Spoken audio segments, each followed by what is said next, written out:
Manbandu kalak karo kerina nande bapa turang rasenina.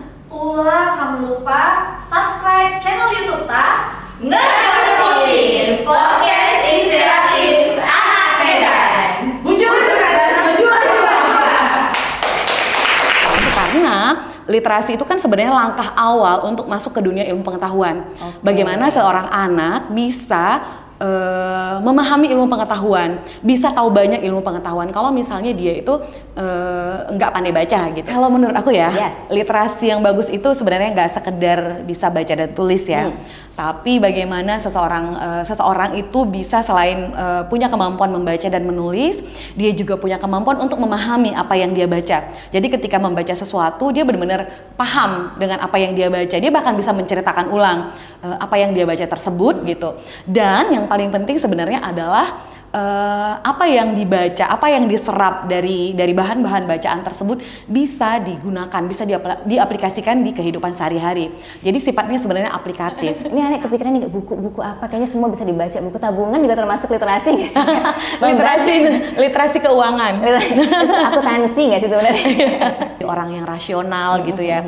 Ada tuntutan kehidupan ya, tekanan kehidupan yang membuat kita harus menjadi rasional. Dan suara token yang udah mau habis itu juga bikin pikiran kita lumayan ya, bener. Jadi pikiran-pikiran dewasa ya. Bener. Tuh, cicilan, token gitu. Bener. Itu yang harus dilepaskan ketika kita menulis cerita anak. Iya sih, susah juga ya. Iya, kita masuk ke logika anak-anak. Ngebahas ringan profil tokoh inspiratif.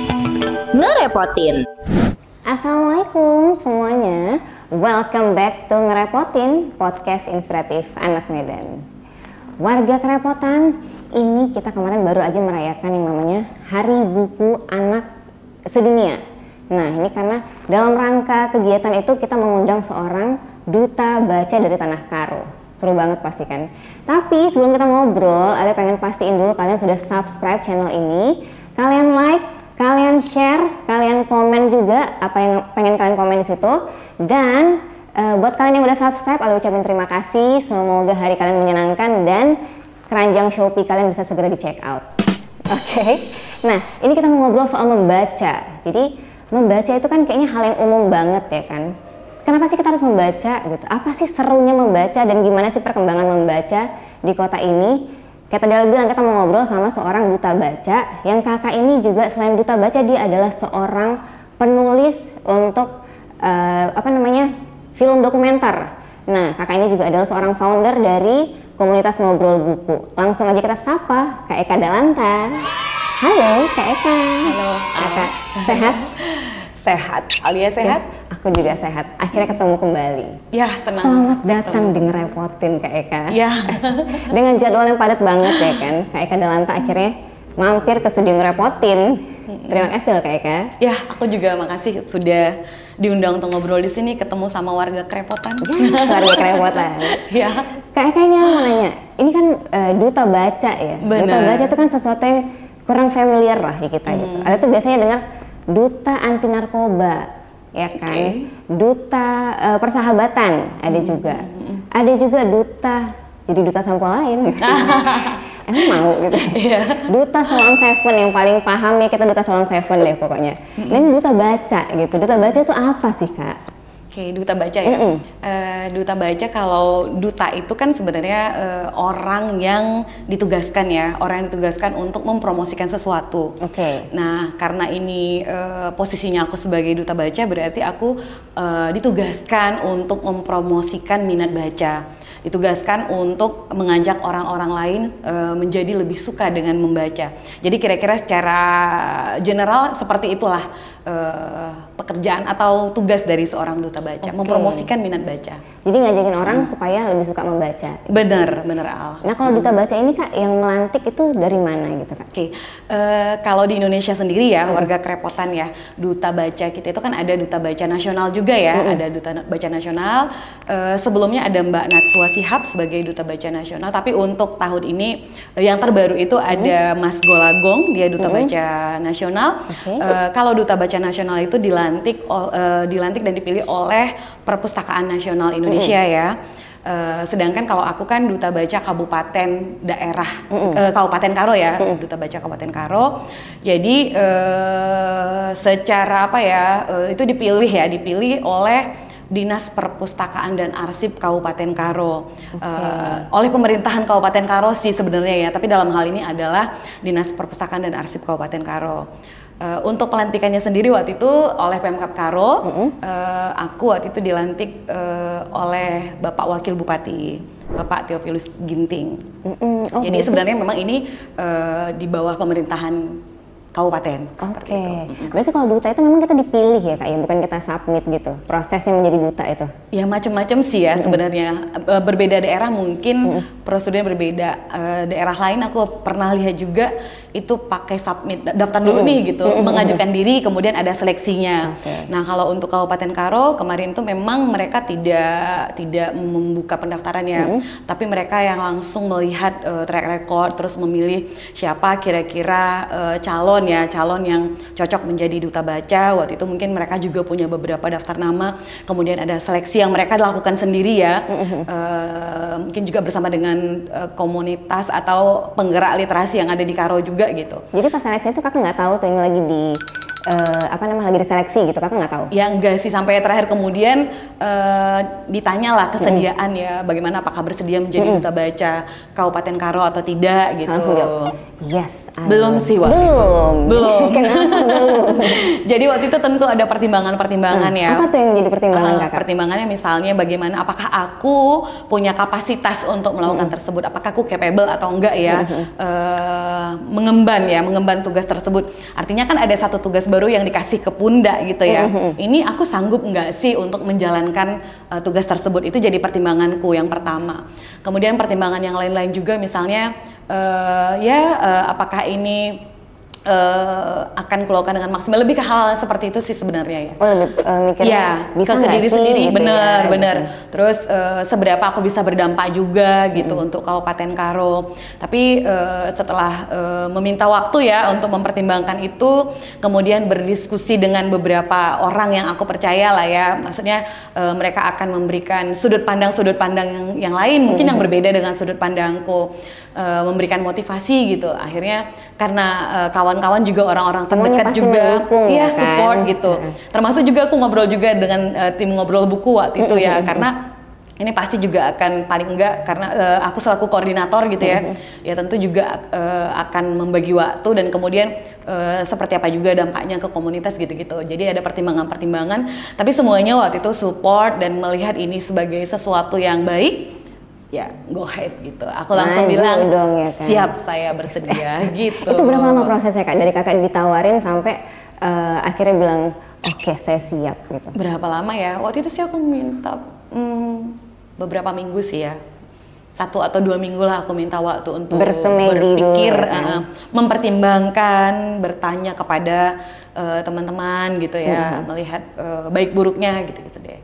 Oke. Nah ini ternyata kan orang-orang udah percaya banget ya sama kakak, karena track record kakak dari dulu kan udah berkecimpung di dunia literasi. Dari muda belia ya. Sekarang masih muda belia kok. Benar sih, benar. Kita berhenti di usia 20 sih Kak, memang kita nggak tua-tua kita. Jadi pas masih muda-muda gini kan gitu.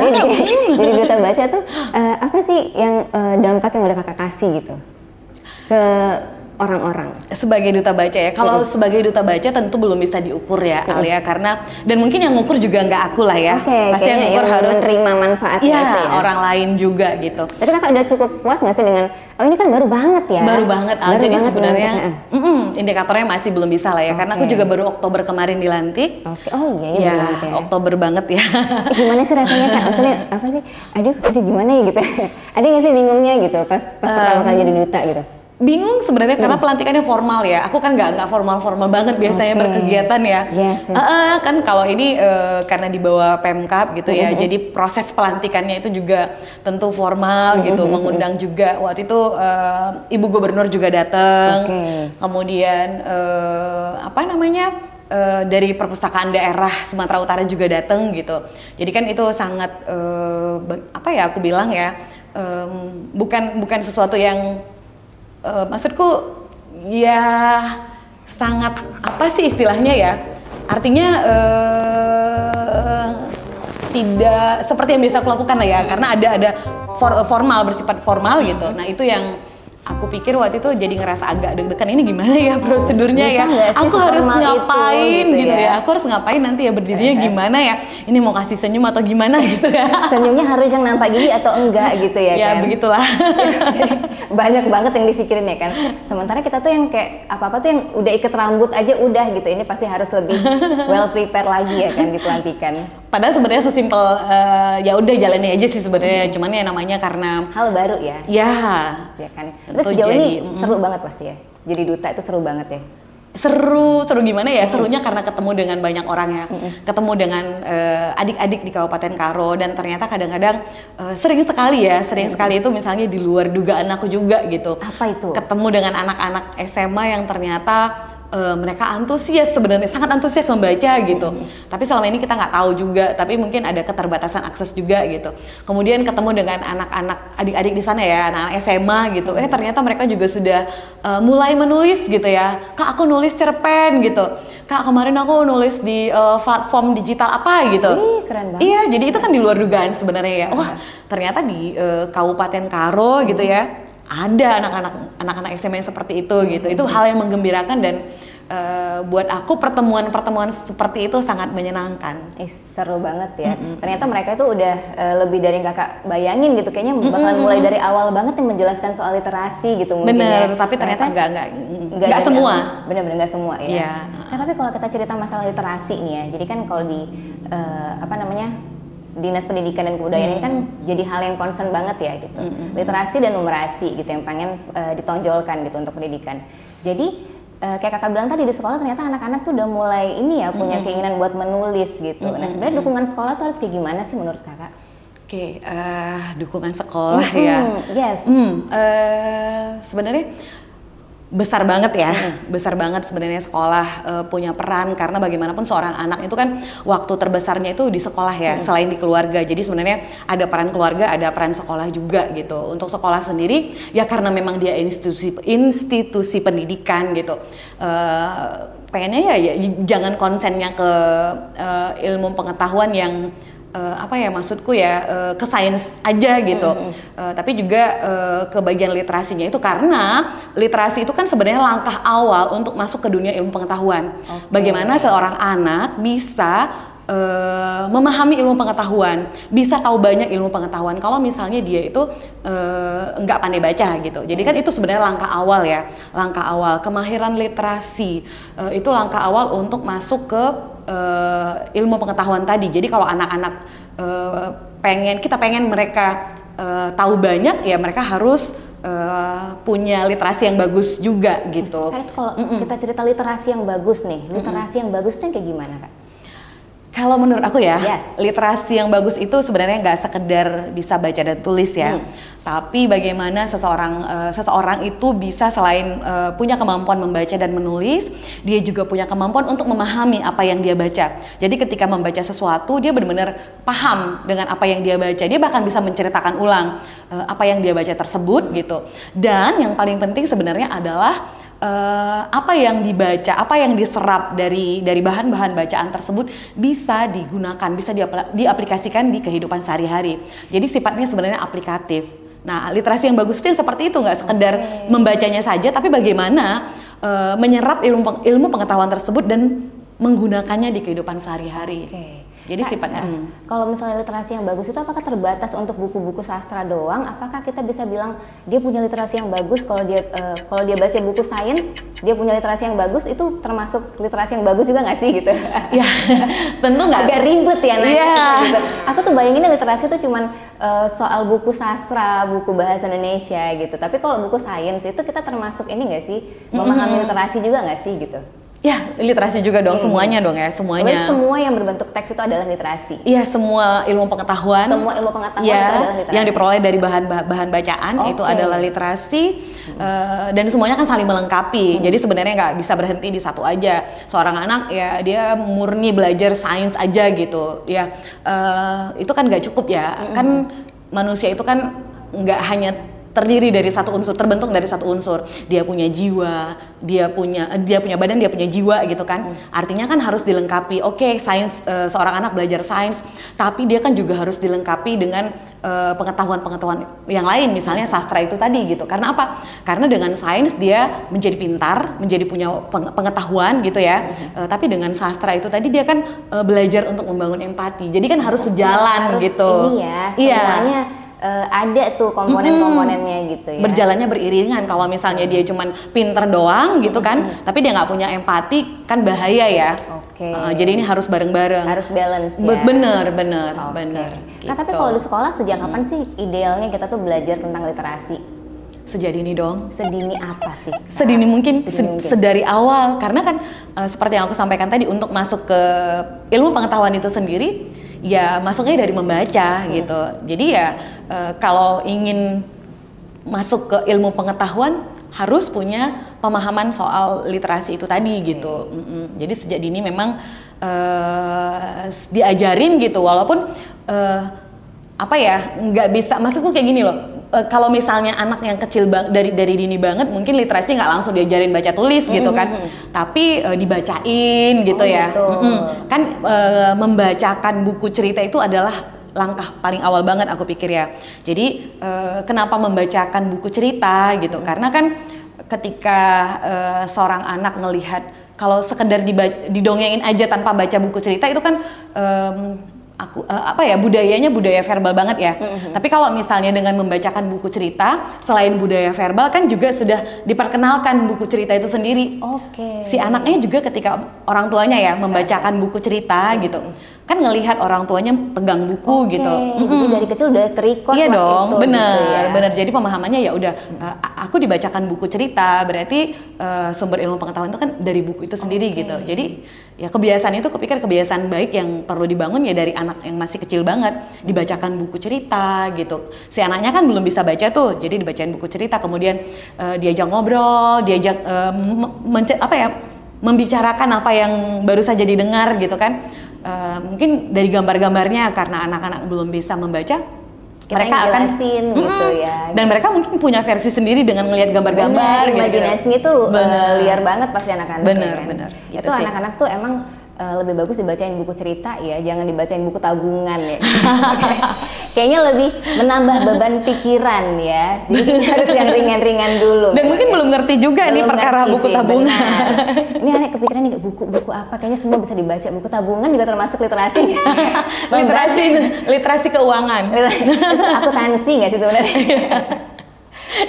Jadi kalau membaca tadi kan kakak bilang nggak cuman sastranya aja, nggak cuman sainsnya aja gitu. Tapi ini ada tertarik membahas soal sastra.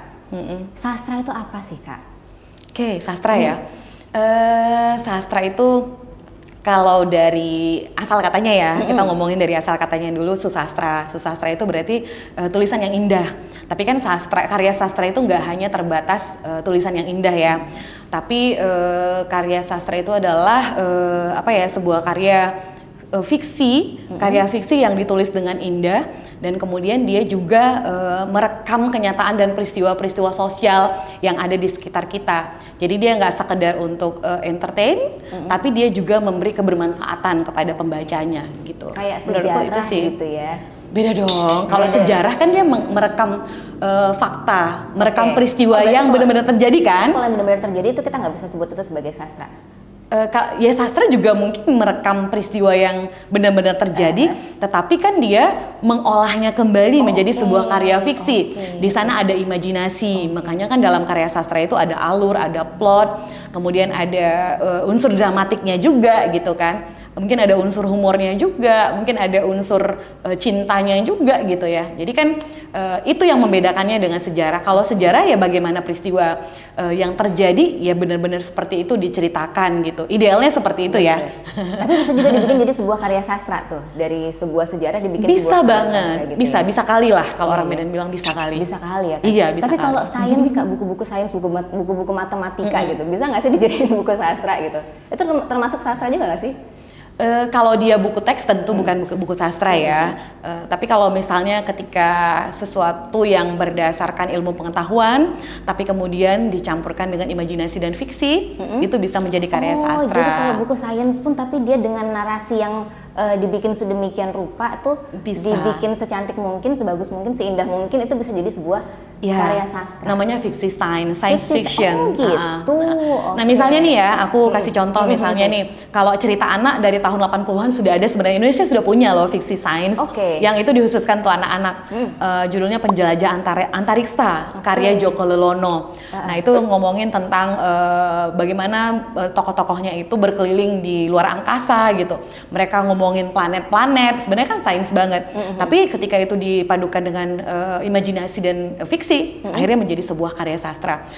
Contoh lain misalnya nih, familiar dong dengan Dewi Lestari ya. Apa namanya, Kesatria Putri dari Bintang Jatuh. Betul, Supernova ya. Supernova itu kayaknya pada masa itu memang paling ini ya. Paling hits Ya kan, karena kayaknya buku sains fiksi itu sedikit banget ya. Bener. Mungkin yang terbaru itu ada Mbak Triska Idikaman ya. Dia bikin novel judulnya juga nggak sastra banget. Dia justru judulnya aku lupa apa ya, matematika terapan apa gitu. Ada kalimat matematika terapan gitu. Padahal isinya? Iya itu novel. Iya. Bener.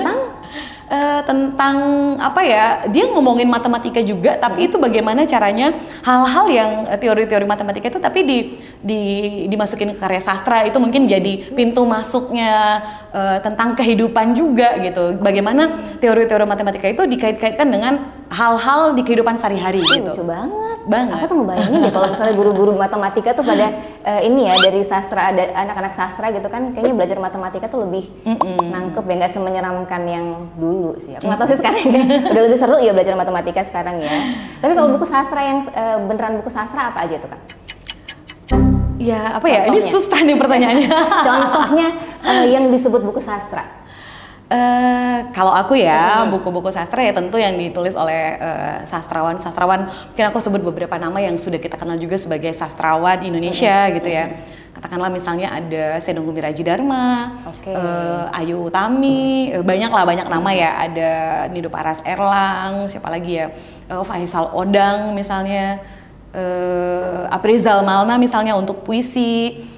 Yang paling lebih jauh lagi Hairil Anwar misalnya. Yes, itu termasuk buku sastra ya kan. Ya, jadi buku-buku bener. puisi-puisi itu termasuk buku sastra. Ya, kan ada prosa, ada puisi, ada naskah drama. Itu kan termasuk bagian karya sastra. Prosa itu sendiri ada cerpen dan ada novel, ada roman gitu. Jadi itu semua termasuk dalam karya sastra. Yes, dan kakak itu tadi dengar kakak tuh takjub banget mendengar anak-anak udah pada menulis dan udah pada membaca karya sastra ya tadi yang di Tanah Karo tadi ya kayaknya.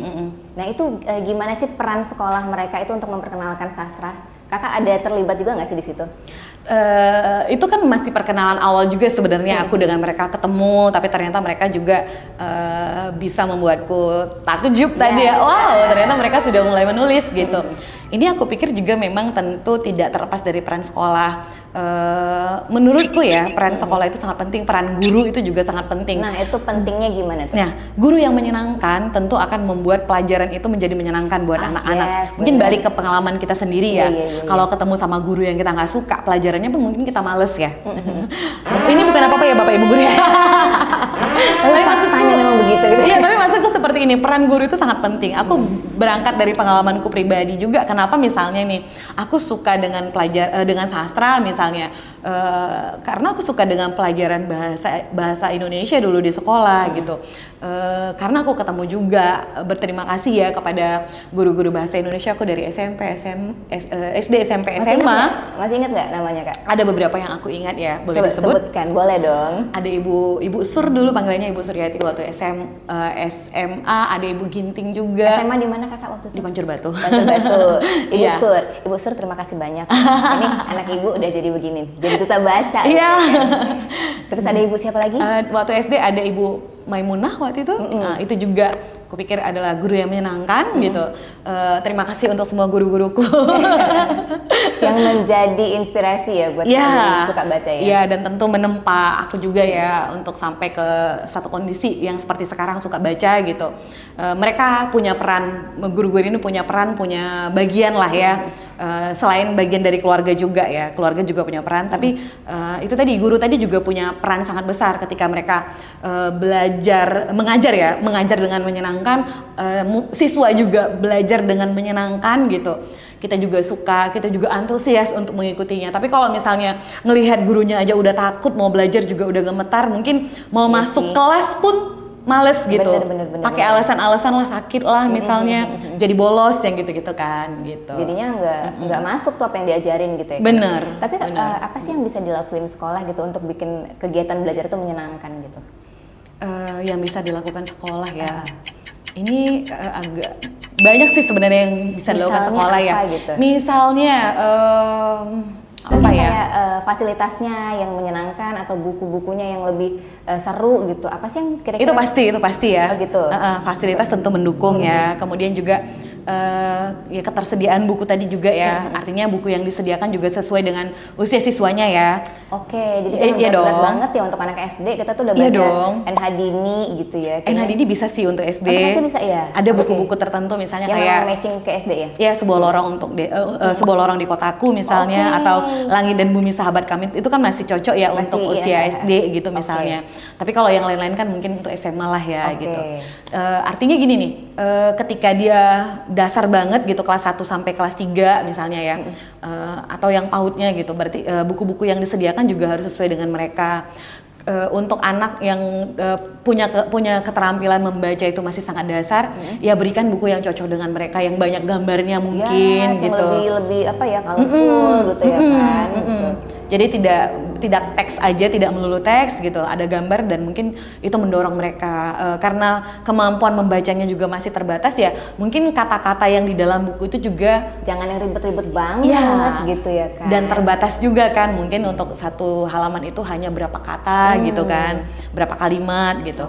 Nanti kalau jenjangnya sudah naik lagi ya disesuaikan lagi dengan kemampuan membaca siswa. Nah, kadang-kadang kan di sekolah tidak tersedia buku-buku tersebut. Kalaupun ada perpustakaan misalnya, buku yang disediakan di perpustakaan itu lagi-lagi misalnya buku pelajaran gitu. Ya udah di kelas juga belajar buku pelajaran, ke perpus juga ketemunya buku pelajaran. Padahal kan pengen relax dikit lah ya gitu ya. Kan tidak antusias juga mungkin muridnya gitu. Apakah ini yang jadi alasan kakak untuk bikin untuk nulis buku cerita anak? Apakah ini salah satu alasannya juga gitu? Aku pengen explore banyak aja sih sebenarnya. Jadi maksudku gini, ternyata kan menulis cerita anak itu tidak semudah yang dibayangkan. Ya aku juga awalnya berpikir ya menulis cerita anak gampang lah ya. Kan kita bayangin anak-anak kan ceritanya udah gitu-gitu aja gitu ya. Simple kayaknya gitu ya, ternyata enggak dong. Apa nih sulitnya? Apakah sulitnya gitu? Kesulitannya gini, ketika kita menulis cerita anak ya, warga kerepotan, kita itu harus jadi anak-anak gitu. Alam pikiran kita itu harus masuk ke dunia anak-anak gitu. Sementara kan ketika kita masuk ke usia dewasa, ketika kita menjadi dewasa, sifat kekanak-kanakan kita itu kan terkikis sedikit demi sedikit. Bahkan rasa takjub kita sebagai anak-anak itu terkikis sedikit demi sedikit gitu. Kita belajar menjadi orang yang rasional gitu ya. Ada tuntutan kehidupan ya, tekanan kehidupan yang membuat kita harus menjadi rasional. Dan suara token yang udah mau habis itu juga bikin pikiran kita lumayan ya. Jadi pikiran-pikiran dewasa ya. Tuh, cicilan token gitu. Itu yang harus dilepaskan ketika kita menulis cerita anak. Iya sih, susah juga ya. Iya, kita masuk ke logika anak-anak. Buat kita orang dewasa mungkin itu kayaknya sepele banget gitu. Tapi buat anak-anak ternyata itu wow gitu kan. Nah, logika-logika seperti itu yang menurutku ketika menulis cerita anak tingkat kesulitannya cukup tinggi. Aku harus menjadi anak-anak kembali. Itu yang pertama. Yang kedua, ternyata juga ketika menulis cerita anak itu banyak juga persyaratannya. Misalnya nih, syaratnya misalnya kamu mau nulisnya untuk anak usia berapa? Harus spesifik. Iya, itu harus disesuaikan. Jadi kalau misalnya nulis untuk anak usia sekian sampai sekian, itu formatnya seperti ini. Yang harus dibanyakin ini, berapa jumlah katanya, berapa jumlah kalimat per halaman itu ada gitu kan. Untuk anak usia segini seperti apa yang boleh, apa yang enggak gitu. Ternyata misalnya kalau kita nulis cerita anak nggak boleh ada peristiwa Traumatis berdarah-darah, gitu. ya. Oh, gitu.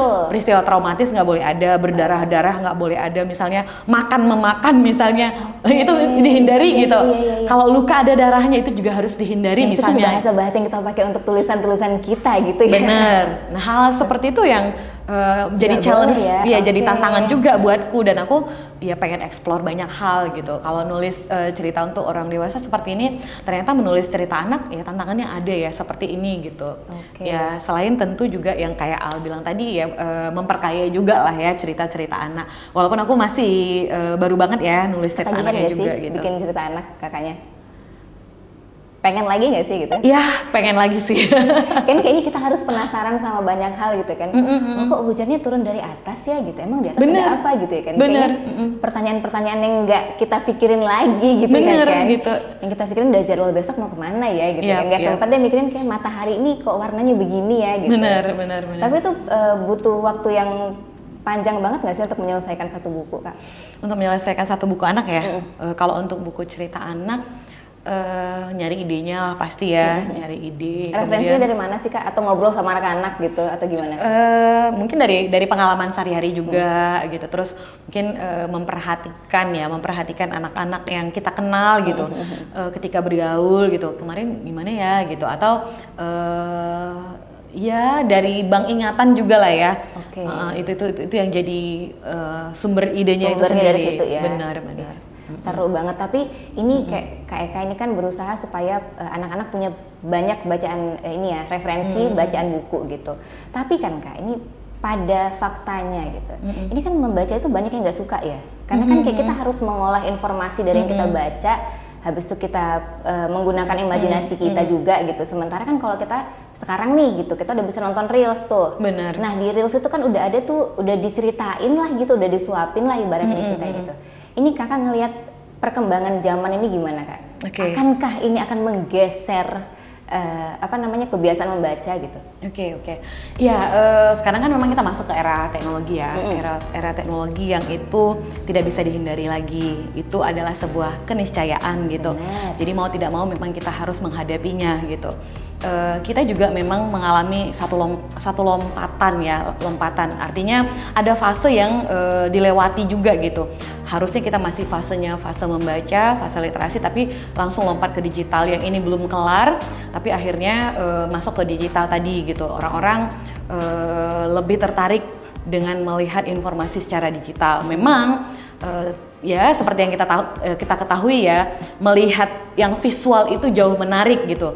Apalagi kita kan udah dijejali aja informasi, udah dikasih ringkasannya, semuanya gitu. Bener. Tapi mungkin yang perlu kita sadari adalah bahwa tidak semua informasi yang beredar di dunia digital itu adalah informasi yang valid gitu ya, informasi yang benar gitu. Jadi aku pikir perlu kesadaran itu juga dulu gitu, bahwa informasi yang ada di sana tidak semuanya benar. Kita butuh referensi-referensi yang lain gitu, sumber-sumber informasi yang lainnya gitu. Nah, sumber informasi yang lain itu dari mana? Dari bahan-bahan bacaan gitu. Jadi memang perlu ditanamkan kesadaran itu juga buat masyarakat kita. Makanya perlu ada literasi digital itu tadi gitu. Ya kan, memberikan pemahaman kepada masyarakat bagaimana sebenarnya harus memanfaatkan teknologi digital gitu. Jadi bukan dimusuhin, tapi bagaimana kita memanfaatkannya. Ya kayak misalnya dengan teknologi ternyata itu juga mempermudah kita untuk memperoleh buku-buku bacaan. Nah, ini ngomongin akses kan masih jadi persoalan juga ya, akses terhadap buku-buku yang berkualitas, terhadap buku-buku yang bagus. Ternyata kan teknologi juga memudahkan itu buat kita gitu. Katakanlah misalnya nih, dengan menggunakan teknologi, dengan menggunakan gawai, kita bisa akses perpustakaan nasional misalnya. Ada aplikasi namanya Ipusnas, itu disediakan secara gratis oleh Perpustakaan Nasional, dan mungkin ada beberapa aplikasi lainnya juga yang sekarang udah muncul ya. Nah, itu tinggal kita download dan kemudian kita bisa manfaatkan juga buku-buku bacaan di sana. Jadi kalau bilang nggak ada buku gitu ya, ada kok buku digital banyak sekarang. Tinggal download dan itu gratis gitu. Jadi bisa diakses, tapi bagaimana sebenarnya upaya yang harus dilakukan supaya ini menjadi familiar buat masyarakat kita gitu. Nah, ini sebenarnya tugas bareng-bareng sih ya, tugas bersama. Ya mungkin aku juga sebagai duta baca punya dikasih tugas juga untuk mempromosikan ini gitu, mempromosikan minat baca, mempromosikan juga ada kok buku bacaan digital. Jadi kita siasati teknologi ini dengan memanfaatkannya untuk hal-hal yang juga positif gitu. Dan mungkin juga ini perannya sekolah juga gitu. Balik gimana lagi sekolah tadi ya. Iya, gitu sekolah ya. juga bagaimana sekolah juga ya memberikan pemahaman juga kepada siswa bagaimana memanfaatkan teknologi. Orang tua juga tidak kalah penting sebenarnya ya. Justru sangat penting peran orang tua juga bagaimana mengawasi anak-anaknya. Jadi sejak dini sudah dilatih juga, dikasih disiplin juga buat anaknya ya, memanfaatkan teknologi, menggunakan teknologi tadi, memberikan batasan-batasan juga, mana yang boleh, mana yang tidak, dan kemudian memberikan pemahaman juga ya. Kayak aku bilang tadi nih, nggak semua informasi yang ada di dunia digital itu benar gitu. Jadi orang tua juga harus mengawasi. Nah di sini sebenarnya peran semua pihak harus ada gitu. Mulai dari orang tua, sekolah, bahkan semua orang dewasa aku pikir ya. Karena kan masa depan seorang anak itu kan dipengaruhi oleh orang-orang dewasa yang ada di sekitarnya iya, gitu. Jadi kitanya dulu yang punya pemahaman supaya bisa kita keluarkan ke anak-anak gitu. Betul, seperti itu.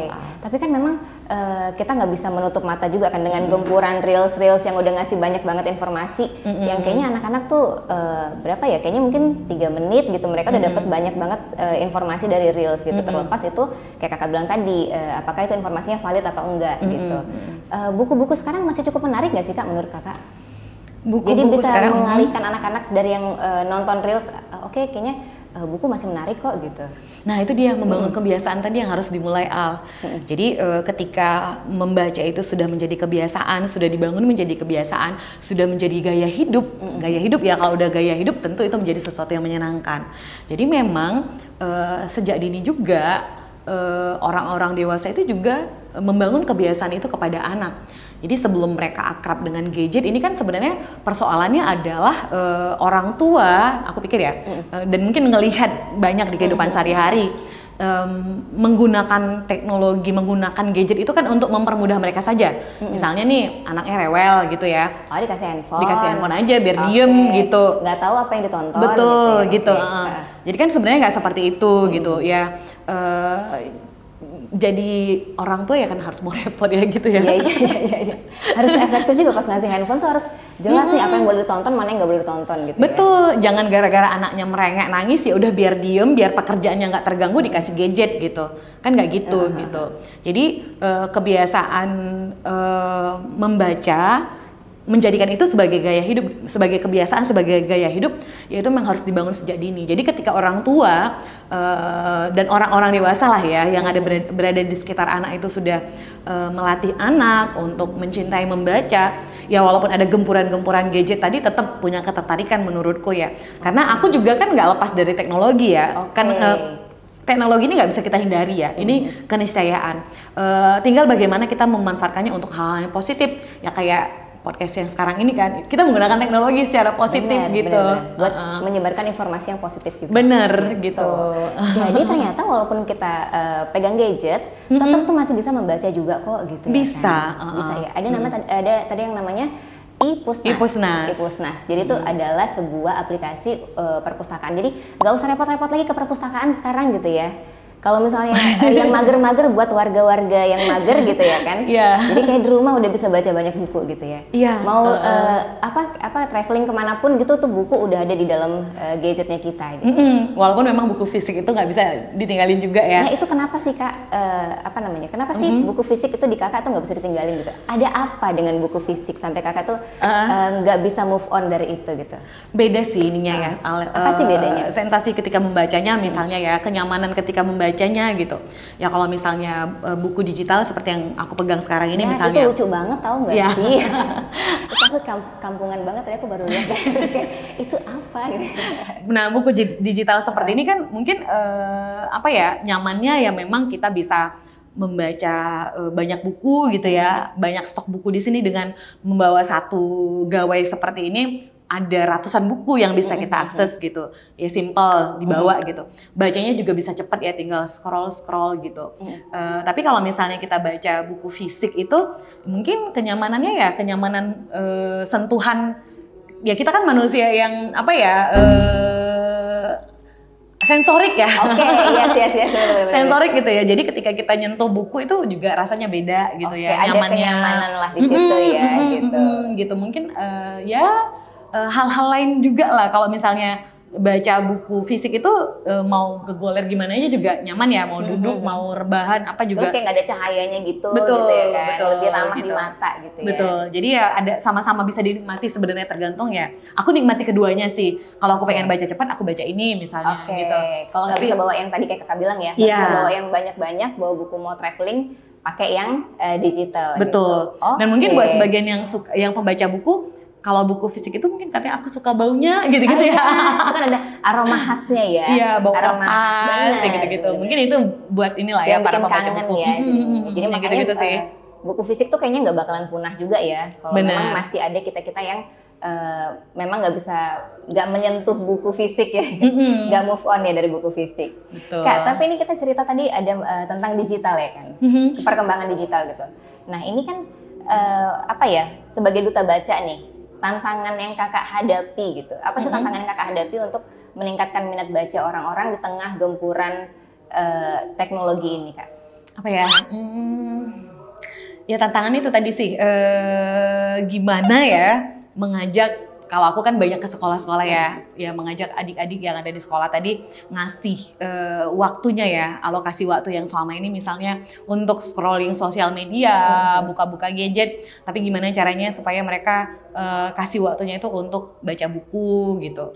Mungkin di situnya. Jadi kalau aku ya mungkin pertemuan-pertemuan dengan mereka, ngobrol dengan mereka gitu, itu mungkin bisa pengennya nanti membuat mereka bisa juga membagi waktunya untuk ngebaca buku, nggak hanya bermain sosial media dan gadget tadi gitu. Jadi tetap diingetin untuk membaca buku ya di sela-sela waktunya mereka. Dan kebiasaan.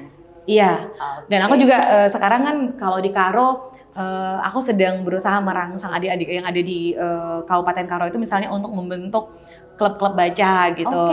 Jadi terbentuk tuh sekarang klub-klub bacanya. Mereka mulai ya, sudah mulai ada agen-agen literasi namanya ya. Wow, agen-agen literasi. Ya, agen-agen literasi itu dari sekolah-sekolah. Jadi misalnya sekolah A gitu ya, ada agen literasinya. Dan aku berharap nanti adik-adik yang ada di masing-masing sekolah ini yang akan menularkan semangat baca buat kawan-kawannya. Karena kan ada pengaruh peer group ya. Apa itu? Peer group itu rekan-rekan sebaya gitu. Jadi kalau misalnya yang memberi pengaruh itu adalah teman-teman sebayanya, mungkin mereka ngerasa lebih nyaman gitu ya. Atau akan lebih terinfluence juga sama teman-teman sebaya gitu. Karena kan mereka bergaulnya bersama-sama gitu. Nah pengaruh-pengaruh seperti itu yang aku berharap nanti dari agen-agen literasi itu gitu. Jadi ketika di satu sekolah ada agen literasi, ya mereka yang akan memberikan pengaruh kepada teman-temannya gitu. Ini yang sedang aku dorong. Ini yang lagi kakak bikin programnya, kakak sebagai duta baca ini. Gitu ya. Aku pengen dorong mereka untuk melakukan hal tersebut, nge-challenge mereka juga. Ayo dong bikin klub-klub baca di sekolah kalian gitu. Nanti kalian bisa diskusi bareng atau nanti antar sekolah juga bisa bertemu gitu. Terus kalian diskusi. Pengennya seperti itu dan itu yang sedang didorong. Ini lagi akan berjalan. Iya, doakan saja itu bisa mencapai hasil yang maksimal. Tapi Kak, kalau meningkatin minat baca nih ke anak-anak tuh, apa sih yang bisa kita lakuin Kak gitu? Selain bikin klub-klub buku tadi, apa lagi yang bisa kita lakuin untuk meningkatkan minat baca ke anak-anak? Ya, kalau di keluarga mungkin itu tadi ya, anak-anak itu kan butuh contoh ya. Butuh contoh, jadi mungkin berangkat dari keluarga, dari orang-orang dewasa yang di sekitarnya tadi ngasih contoh juga, ngasih contoh kegemaran membaca, minat membaca tadi gitu. Jadi ketika orang tua juga membaca buku itu ya anaknya ngelihat ada contoh dan kemudian membangun kebiasaan tadi juga. Memberikan buku-buku bacaan juga kepada anaknya, ngajakin baca gitu, ngasih waktu untuk baca bareng dengan anak-anak, mungkin itu buat di keluarga itu gitu. Penting juga ya. Penting sekali. Menyiapkan me time-nya itu sambil baca buku bareng-bareng ya. Benar, itu juga kalau di keluarga, mungkin kalau di sekolah ya tetap lah ya semuanya membangun kebiasaan membaca tadi gitu ya, menyediakan buku-buku yang menyenangkan buat anak tadi gitu juga. Terus mungkin juga ya perpustakaan mungkin juga bukanya jangan pas jam istirahat aja gitu. Tapi sepanjang hari ya? Iya, mungkin seperti itu. Karena kalau jam istirahat kan anak-anak pengen bermain. Kapan lagi tuh dipakai? Masa dipakai buat baca terus gitu ya? Kan pengen juga main-main sama temen. Beres sekolah baru pengen baca lagi. Gitu. Bener. Jadi mungkin setelah itu bisa dibuka ketika anak-anak pengen membaca, ada tempat untuk membaca yang mereka tuju gitu. Ini kan kadang-kadang perpustakaannya cuma buka pas jam istirahat gitu, jam main-main ya, bahasa kita jam main-main gitu. Ya pas lagi jam main-main, anak-anaknya pengen main-main dong sama teman. Benar. Iya sih, jadi lebih panjang waktunya dibuka untuk perpustakaannya. Seru banget sih ini. Kak Eka, ini terakhir aku pengen nanya deh. Kakak pasti udah baca ratusan ribu buku ya? Oh tidak. Jadi tidak. Belasan ribu. Ratusan lah. Buku baik. Dari ratusan buku Kak Eka Dalanta, boleh dong kasih warga kerepotan 5 rekomendasi buku dari Duta Baca Tanah Karo. Wah, ini ditodong banget nih ya. Jadi langsung membayangkan buku yang ini ya. Yang mana? Yang mau aku rekomendasi apa ya? Yang paling yang lagi dibaca apa nih Kak? Yang sekarang? Lagi dibaca sekarang, aku tentu setiap bulan aku baca buku-buku untuk jadwal ngobrol buku, untuk jadwal paneling Kartoba. Ini aku lagi baca buku Cowbokannya Remi Silado. Oke. Baca buku apa lagi ya? Aku kok lupa nih. Ada Dora Bruder judulnya, itu pemenang Nobel juga. Dan ada beberapa daftar lainnya. Ada Sagre juga dari Oka Rusmini. Itu untuk bulan ini sih daftar bacaan. Tapi kalau untuk rekomendasi ini, kita pengen dong baca buku yang sama kayak Duta Baca Tanah Karo. Apa ya? 5 ya? 3 ada 3 ya? Atau diskon? Ada diskon ya? Oke. Yang aku rekomendasi, mungkin aku rekomendasi dari penulis favoritku ya. Yang pertama aku rekomendasi Of Mice and Men, Tikus dan Manusia, itu karya John Steinbeck. Itu salah satu penulis favoritku, penulis Amerika. Yang ini perlu diceritain nggak isinya tentang apa, nggak usah lah ya? Biar penasaran dong warga kerepotan, jadi mereka harus cari buku itu dan baca sendiri. Ya jadi nggak usah aku ceritain ya, mereka cari sendiri aja ya. Misterius aja kita. Gitu. Of Mice and Men dari John Steinbeck. Yang kedua itu mungkin Animal Farm-nya George Orwell. Ini fable tapi bercerita tentang kondisi sosial dan politik. Jadi cukup menarik ya, penulis dari Inggris. Kemudian yang ketiga, apalagi ya? Yang ketiga, disuruh milih agak berat memang. Aku takut banget disebut bila mana gitu. Promosiin dia. Oke, yang ketiga mungkin dari penulis favoritku juga deh, Seno Gumilar Aji Dharma. Karya-karya Seno yang mungkin juga paling melekat adalah, banyak yang melekat, tapi mungkin ini akan nyaman dibaca oleh warga kerepotan. Sepotong Senja untuk Pacarku. Sepotong Senja untuk Pacarku. Buat yang tidak punya pacar juga boleh membaca. Boleh. Itu kumpulan cerita pendek. Cerita-cerita Seno di sini juga sangat selain indah, juga apa ya, asik lah pokoknya. Silakan dibaca. Ringan nggak sih bukunya? Kalau Sepotong Senja buat Pacarku itu menyenangkan lah. Ringan, dia kayak format surat juga gitu. Asik lah. Siap. Ini buat warga kerepotan yang mau ngisi waktu liburannya dengan membaca buku. Ini udah dikasih referensi dari Duta Baca Tanah Karo. Jadi silahkan kalian cari bukunya dan silahkan dibaca. Ya kan? Ini Kak, terakhir aku pengen nanya nih. Ada nggak sih pesan-pesan buat warga kerepotan supaya mereka tuh pengen mulai membaca gitu? Wah, apa ya? Oke, untuk warga kerepotan, kerja-kerja literasi, kerja-kerja kebudayaan itu bukanlah kerja-kerja pendek, tapi itu kerja-kerja yang panjang. Jadi kita mulai dari sekarang supaya dampaknya itu bisa terasa di masa depan. Keren banget. Jadi dimulai dari sekarang biar masa depan kita sudah menuai hasilnya. Bener. Oke. Kak Eka Dalanta, terima kasih banyak buat ngobrol-ngobrol hari ini. Selalu happy. Kak Eka Dalanta, happy birthday. Terima kasih Al. Ulang tahunnya emang deket banget sama Hari Baca Nasional ya. Bener. Hari buku ya. Hari buku anak kemarin. Hari buku anak internasional. Tapi yang paling pas bener di April Mop. Di April Mop bener ya. Tapi bener kan ulang tahunnya ya? April Mop itu. Ternyata kita di prank. Emang garis tangannya udah begitu ya. Jadi Duta Baca tuh lahirannya deket memang sama Hari Buku Internasional ya, Hari Buku Anak Internasional. Bener. Keren banget. Kak Eka Dalanta, makasih banyak sudah mampir ke studio Ngerepotin hari ini di tengah jadwalnya yang padat banget ya. Akhirnya bisa mampir kemari. Oke, terima kasih Al sudah diundang untuk hadir di sini untuk berbagi lah ya dengan warga kerepotan. Terima kasih. Sampai ketemu di lain waktu. Sampai ketemu lagi Kak Eka. Warga kerepotan, seru banget kan kita habis ngobrol dengan Kak Eka Dalanta. Nah ini buat kalian semua yang tadinya udah lama banget nggak baca buku, mungkin hari ini setelah nonton podcast ini kalian jadi kepikiran lagi buat baca buku dan nyari buku-buku referensi yang dikasih Kak Eka Delanta tadi. Seru banget kan? Oke, warga kerepotan, kalian pastikan kalian sudah subscribe channel ini, kalian like, kalian komen, dan kalian share. Dan kalian boleh infoin ke kita, kalian pengen didatengin tokoh inspiratif mana lagi sih, ya kan? Ntar dari kita datangkan ke studio ngerepotin buat kalian semua. Oke, thank you so much for watching. Kita ketemu lagi di ngerepotin selanjutnya. Bye-bye. Ngerepotin. Ngebahas ringan profil tokoh inspiratif.